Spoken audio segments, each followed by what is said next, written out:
dealing with a very ఒక unfortunate accident మాత్రం.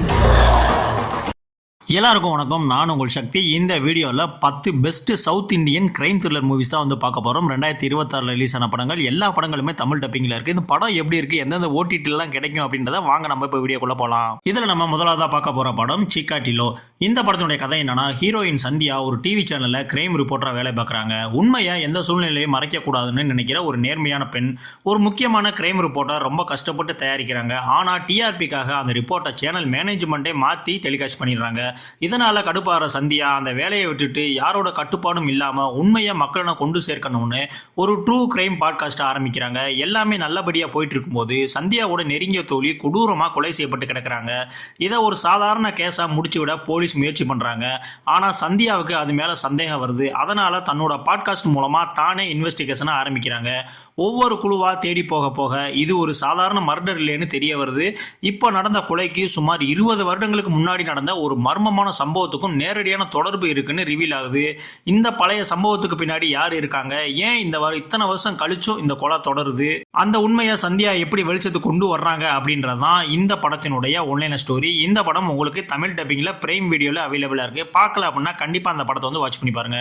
ரெண்டாவது நம்ம பார்க்க போற படம் அக்லி ஸ்டோரி. இந்த படத்தோட ஹீரோயின் நேகா சின்ன வயசுலயே அம்மா அப்பாவை இழந்துடுறாங்க.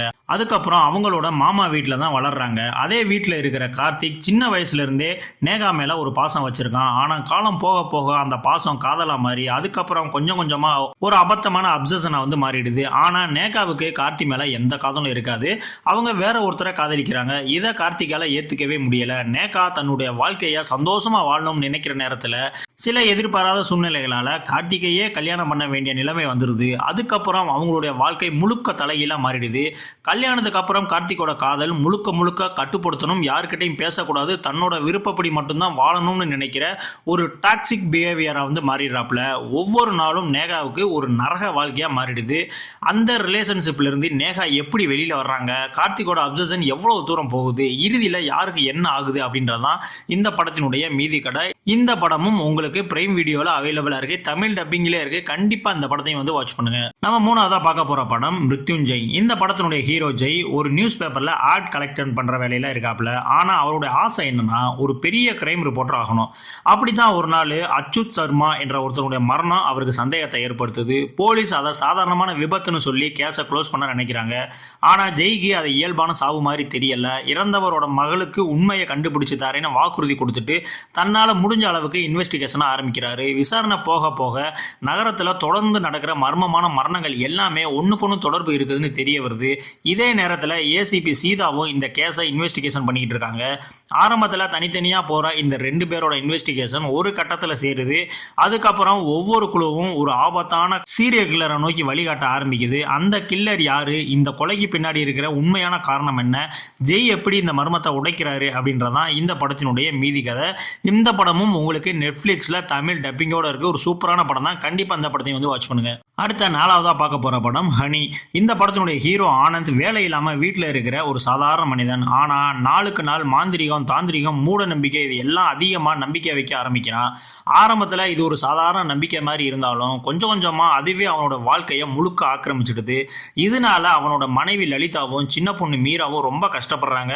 வீட்டில் நடக்கிற ஒவ்வொரு சம்பவமும் விசித்திரமா மாற ஆரம்பிக்குது. தாந்திரிக பூஜைகள், வினோதமான சடங்குகள், பயங்கரமான சம்பவங்களும் தொடர்ந்து நடக்குது. இதுக்கு நடுவுல மீரா ஹனின்னு யாரோ ஒரு மர்மமான சக்தி கிட்ட பேசுற மாதிரி நடந்துக்க ஆரம்பிக்கிறாங்க. உண்மையிலே அது ஒரு அமானுஷ சக்தியா இல்ல ஆனந்தோட மூட நம்பிக்கையால உருவான மனப்பிரமையா, குடும்பமே இந்த இரண்டு சூழ்நிலையில இருந்து எப்படி வெளியில வருது, இறுதியில அந்த ஹனி யாரு என்ற உண்மைதான் இந்த படத்தினுடைய மீதி கதை. இந்த படமும் உங்களுக்கு அமேசான் பிரைம் வீடியோல தமிழ்ல அவைலபிளா இருக்கு. ஸோ இந்த படத்தையும் கண்டிப்பா வந்து மிஸ் பண்ணிடாதீங்க. அடுத்த 5வதா நம்ம பார்க்க போற படம் வளத்து வசந்தே கல்லன். இந்த படத்தினுடைய மைய கதையே ஒரு போலீஸ் அதிகாரி சுத்தி தான் நடக்குது. அவருடைய பெயர் ஆண்டனி சேவியர். வெளியில பார்த்தா நேர்மையான அதிகாரி மாதிரி தெரியும். ஆனா சில முக்கியமான விஷயங்கள்ல அவர் எடுத்த முடிவுகளால நிறைய பேரோட வாழ்க்கையை பாதிக்கப்படுது. குறிப்பா ஒரு இளம்பெண் கொடுத்த பாலியல் வன்முறை புகாரை அவர் சரியா விசாரிக்காம விட்டதால அந்த பெண் தற்கொலை பண்ணிக்கிறாங்க. அந்த சம்பவத்துக்கு நீதி வாங்கணும்னு நினைக்கிற அவங்களுடைய தோழி ஐரின் தனியா உண்மையை தேட ஆரம்பிக்கிறாங்க. ஆனா எதிர்பாராத விதமா ஐரனும் காணாம போயிடுறாங்க. சில நாட்களுக்கு பிறகு அவங்களோட உடல் கிடைக்குது. இதுக்கப்புறம் சாதாரண சாதாரண மிஸ்ஸிங் கேஸா இருந்தது ஒரு பெரிய மர்டர் இன்வெஸ்டிகேஷனா மாறிடுது. விசாரணை போக போக ஒவ்வொரு எவிடன்ஸும் ஆண்டனி சேவியரை சந்தேகப்படுற மாதிரி தான் இருக்கும். உண்மையிலே அவர் தான் குற்றவாளியா, இல்ல இதுக்கு பின்னாடி இருக்கிற பெரிய சதி இருக்கா, அந்த மரணங்களுக்கு காரணம் யாரு, கடைசியில உண்மை எப்படி வெளியே வருது என்பதுதான் இந்த படத்தினுடைய மீதி கதை. இந்த படம் ஒரு தரமான இன்வெஸ்டிகேஷன் த்ரில்லர் படம். இந்த படமும் பிரைம் வீடியோல அவைலபிளா இருக்கு, தமிழ் டப்பிங்ல இருக்கு. ஸோ கண்டிப்பா இந்த படத்தை வந்து மிஸ் பண்ணிடாதீங்க. அடுத்து ஆறாவதா நம்ம பார்க்க போற படம் ட்ரைடம். இந்த படத்தினுடைய ஹீரோ விஜய் புதுசா ஒரு கிராமத்தில் இருக்கிற போலீஸ் ஸ்டேஷனுக்கு சப் இன்ஸ்பெக்டரா போஸ்டிங் வாங்கிட்டு வர்றாரு. அந்த ஊர்ல பெருசா கிரைம் எதுவும் நடக்காததால ஆரம்பத்துல ரொம்ப ஈஸி ஜாபா இருக்கும்னு நினைக்கிறாரு. ஆனா அவர் வந்த கொஞ்ச நாள்லயே அடையாளம் தெரியாத ஒரு சடலம் கிடைக்குது. அதோட தொடர்ந்து ஒரு பெரிய கொள்ளை சம்பவமும் தொடர்ந்து நடக்கிற மர்மமான மரணங்களும் அந்த ஊரையே பரபரப்படிக்கிறது. இந்த கேஸை ஒரு வாரத்துக்குள்ள சால்வ் பண்ணணும்னு மேலதிகாரிடத்திலிருந்து ப்ரெஷர் வருது. இதனால விஜய் ஒவ்வொரு குழுவா இன்வெஸ்டிகேஷன் பண்ண ஆரம்பிக்கிறாரு. விசாரணை போக போக வெளியில பாக்குற மாதிரி இந்த ஊர் அமைதியான ஊர் இல்லைன்னு அவருக்கு வந்து தெரிய வருது.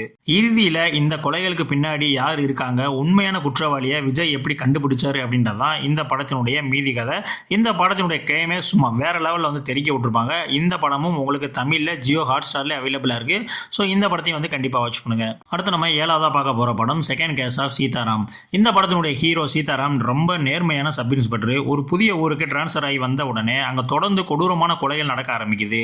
எந்த விக்டிம்ஸுக்கும் பெரிய தொடர்பு இருக்கிற மாதிரி தெரியல, போலீஸுக்கும் ஒரு ப்ராப்பர் குழுவும் கிடைக்கல. இதனால இந்த கேஸை ஒவ்வொரு நாளும் இன்னும் சிக்கலாயிட்டே போகுது. சீதாராம் ஒவ்வொரு எவிடன்ஸா கலெக்ட் பண்ணி இன்வெஸ்டிகேஷன் பண்ண ஆரம்பிக்கிறாரு. ஆனா ஒவ்வொரு குழுவும் ஒரு புதிய சந்தேகத்திலேயே உருவாகுது. இதுக்கு நடுவில் அவரோட பர்சனல் லைஃப்லயும் சில பிரச்சனைகள் இருக்குது. அதையும் பேலன்ஸ் பண்ணிக்கிட்டே இந்த சீரியர் மர்டர் கேஸை சால்வ் பண்ண போராடுறாரு. இன்வெஸ்டிகேஷன் ஆழமா போக போக இந்த கொலைகளுக்கு பின்னாடி சாதாரணமான மோட்டிவ் இல்ல, பல வருடங்களா மறைக்கப்பட்ட மன உளைச்சலும் பழிவாங்குற எண்ணமும் இருக்குன்னு தெரிய வருது. கடைசியில் உண்மையான இந்த கில்லர் யாரு, இந்த கொலைகளுக்கு பின்னாடி இருக்கக்கூடிய காரணங்கள்லாம் என்ன, இதெல்லாம் சீதாராம் கண்டுபிடிச்சாரா இல்லையா அப்படின்றதான் இந்த படத்தினுடைய ஒன்லைன் ஸ்டோரி. இந்த படமும் தமிழ் டப்பிங்ல உங்களுக்கு பிரைம் வீடியோல அவைலபிளா இருக்கு. ஸோ பார்க்கணும்னா கண்டிப்பா இந்த படத்தையும் வந்து வாட்ச் பண்ணுங்க. அடுத்த எட்டாவதான் நம்ம பார்க்க போற படம் காளிதாஸ் 2. இந்த முறை இன்ஸ்பெக்டர் காளிதாஸுக்கு வர்ற கேஸ் சாதாரணமான மர்டர் கேஸ் கிடையாது. புத்தாண்டு கொண்டாட்டத்தின் நடுவில் ஒரு பெரிய அபார்ட்மெண்ட் காம்ப்ளெக்ஸ்ல இருந்து சின்ன குழந்தை ஒன்று திடீர்னு காணாமல் போயிடுது. அந்த கேஸை இன்வெஸ்டிகேஷன் பண்ண காளிதாஸ் வர்றாரு. ஆரம்பத்தில் அபார்ட்மெண்ட்ல இருக்கிற எல்லோரும் மேலேயும் சந்தேகப்படுற மாதிரி தான் தெரியுது. ஒவ்வொருத்தரும் ஒவ்வொரு மாதிரி நடந்துக்கிறதுனால யாரை நம்புறது யாரை சந்தேகப்படுறதுனே புரியாத ஒரு நிலைமை வந்து உருவாகுது. விசாரணை போயிட்டே இருக்கும்போது காணாமல் போன குழந்தை கேஸ் மட்டும் இல்லாம அந்த அபார்ட்மெண்ட்ல தொடர்ந்து மர்மமான மரணங்களும் நடக்க ஆரம்பிக்குது. ஒவ்வொரு சம்பவத்துக்கும் பின்னாடி இருக்கிற கனெக்ஷனை காளிதாஸ் கண்டுபிடிக்க முயற்சி பண்றாரு. இதுக்கு நடுவுல புதுசா வந்த டிஎஸ்பி வைஷ்ணவியும் இன்வெஸ்டிகேஷன்ல ஜாயின் ஆகுறாங்க. ரெண்டு பேரோட அப்ரோச்சும் வேற மாதிரி இருக்கிறதுனால இன்வெஸ்டிகேஷன்ல அடிக்கடி மோதலும் நடக்குது. கடைசியில இந்த எல்லா சம்பவங்களுக்கு பின்னாடி இருக்கிற உண்மையான காரணம் என்ன, குற்றவாளி யாரு, இந்த அபார்ட்மெண்ட்ல மறைஞ்சிருக்கக்கூடிய ரகசியம் என்ன அப்படின்றதெல்லாம் நம்ம கதாநாயகன் கண்டுபிடிச்சாரா இல்லையான்றதான் இந்த படத்தினுடைய ஒன்லைன் ஸ்டோரி. இந்த படமும் உங்களுக்கு பிரைம் வீடியோல தமிழ்ல அவைலபிளா இருக்கு. ஸோ கண்டிப்பா இந்த படத்தையும் வந்து வாட்ச். அடுத்து நம்ம 9ஆவதா பார்க்க போற படம் திருஷ்யம் 3. இந்த முறை ஜார்ஜ் குட்டி நினைச்ச மாதிரி வாழ்க்கை அமைதியா போகவே போகல. பல வருடங்களா தன்னுடைய குடும்பத்தை காப்பாற்றி வந்தாலும் பழைய கேஸோட நிழல் இன்னும் அவரை விடாம துரத்திக்கிட்டே தான் இருக்கு. இதற்கிடையில ஒரு புதிய சம்பவம் நடக்குது. அது சாதாரணமா ஆரம்பிச்சாலும் கொஞ்சம் கொஞ்சமா ஜார்ஜ் குட்டி பல வருடங்களா மறைத்து வச்சிருக்கிற உண்மைகளோட கனெக்ஷன் இருக்குதுன்னு தெரிய வருது. இந்த தடவை போலீஸும் ரொம்ப கேர்ஃபுல்லா மூவ் பண்ணுது. ஜார்ஜ் குட்டி இந்த முறை எப்படி ரியாக்ட் பண்ண போறாருன்னு கவனிச்சுக்கிட்டே இருக்காங்க. அதே நேரத்தில் அவரோட குடும்பத்துக்குள்ளேயும் மன அழுத்தம் அதிகமாகுது. இன்வெஸ்டிகேஷன் ஒவ்வொரு கட்டத்துக்கும் போக போக யாரும் எதிர்பார்க்காத மாதிரி நிறைய ட்விஸ்ட்டுகள் வருது. ஜார்ஜ் குட்டி இன்னொரு தடவை தன்னுடைய புத்திசாலித்தனத்தினால எல்லாத்தையும் சமாளிச்சாரா இல்லை இந்த முறை உண்மை வெளியே வந்துடுதா அப்படின்றது தான் இந்த படத்தினுடைய ஒன்லைன் ஸ்டோரி. இந்த படமும் உங்களுக்கு தமிழில் பிரைம் வீடியோவில் அவைலபிளாக இருக்கும். ஸோ கண்டிப்பான முறையில் வந்து வாட்ச் பண்ணுங்க. அடுத்து நம்ம ஃபைனலாக பார்க்க போகிற படம் பரதநாட்டியம் டு மோகினி ஆட்டம். இந்த படம் பரதநாட்டியம் படத்தினுடைய சீக்வல். முதல் பாகத்தில் நடந்த பிரச்சனைகள் இருந்து ஒரு வழியாக வெளியே வந்த சசிதரன் நாயரும் அவருடைய குடும்பமும் இனிமேலாவது நிம்மதியாக வாழலாம்னு நினைக்கிறாங்க. ஆனால் அந்த நிம்மதி ரொம்ப நாளைக்கு நீடிக்கவே இல்லை. குடும்ப சொத்து பிரச்சனைக்காக அவங்க இன்னொரு ஊருக்கு போகிறாங்க. அங்கே போனதுக்கு அப்புறம் தான் மறைந்த பாரதன் நாயர் வாழ்க்கையில் இன்னும் யாருக்கும் தெரியாத பல ரகசியங்கள் இருந்தது தெரிய வருது. இதற்கு நடுவில் கோவிந்தன் என்ற ஒரு மர்மமான ஆளும் கதைக்குள்ள வராரு. ஆரம்பத்தில் சாதாரண மனிதன் மாதிரி தெரிஞ்சாலும் கொஞ்சம் கொஞ்சமாக அவரோட உண்மையான நோக்கம் வெளியேற ஆரம்பிக்குது. அதுக்கப்புறம் குடும்பத்துக்குள்ள நடக்கிற ஒவ்வொரு சம்பவமும் எதிர்பார்க்காத அளவுக்கு மாறுது. Murder, black comedy, family emotion, unexpected ட்விஸ்ட்னு எல்லாமே மிக்ஸ் ஆகி கடைசி வரை அடுத்து என்ன நடக்க போகுதுன்னு ஆடியன்ஸை கெஸ் பண்ண வைக்குது இந்த படம். இந்த பிரச்சனையிலிருந்து சசிதரன் குடும்பம் எப்படி தப்பிக்குது, எல்லாத்துக்கும் பின்னாடி இருக்கிற உண்மை என்ன, இதுதான் இந்த படத்தினுடைய ஒன்லைனர் ஸ்டோரி. இந்த படமும் உங்களுக்கு நெட்ஃப்ளிக்ஸில் தமிழ் டப்பிங்லேயே வந்து அவைலபிளாக இருக்குது. பார்க்கல அப்படின்னா கண்டிப்பாக வந்து வாட்ச் பண்ணுங்கள். இப்போ நான் சொன்ன இந்த 10 படங்களில் என்னுடைய பர்சனல் ஃபேவரட் எதுன்னு கேட்டிங்கன்னா வளர்த்து வசந்தே கல்லன் படம் தான் சொல்லுவேன். அதுக்கப்புறம் வந்து பார்த்தீங்கன்னா அக்லி ஸ்டோரி படம் சொல்லுவேன். இந்த 2 படம் தான் என்னுடைய ஃபேவரட்னு சொல்லுவேன். நீங்க இந்த 10 படங்கள் பார்த்துட்டீங்கன்னா உங்களுடைய பர்சனல் ஃபேவரட் எது அப்படின்றத கண்டிப்பா வந்து கமெண்ட்ஸ்ல வந்து சொல்லிட்டு போங்க. அது மட்டும் இல்லாம வேற எந்த ஜானர்ல உங்களுக்கு டாப் 5 இல்ல டாப் 10 படங்கள் வேணும் அப்படின்றதையும் கண்டிப்பா நம்மளுடைய கமெண்ட்ஸ்ல வந்து சொல்லிட்டு போங்க. இதே மாதிரியான அடுத்த ஒரு தரமான வீடியோல உங்களை வந்து நான் சந்திக்கிறேன். அதுக்கு முன்னாடி நம்மளுடைய சேனலை சப்ஸ்கிரைப் பண்ணாங்க, கண்டிப்பா நம்மளோட சப்ஸ்கிரைப் பண்ணிக்கோங்க. நம்மளுடைய சேனல் பெரிய சேனலா இல்லைங்க, சின்ன சேனல் தான். ஸோ நீங்களாம் சப்ஸ்கிரைப் பண்ணாதான் நம்மளுடைய சேனல் மென்மேலும் வளரும். ஸோ இதே மாதிரியான அடுத்த ஒரு வீடியோல வந்து பார்க்கலாம். நன்றி.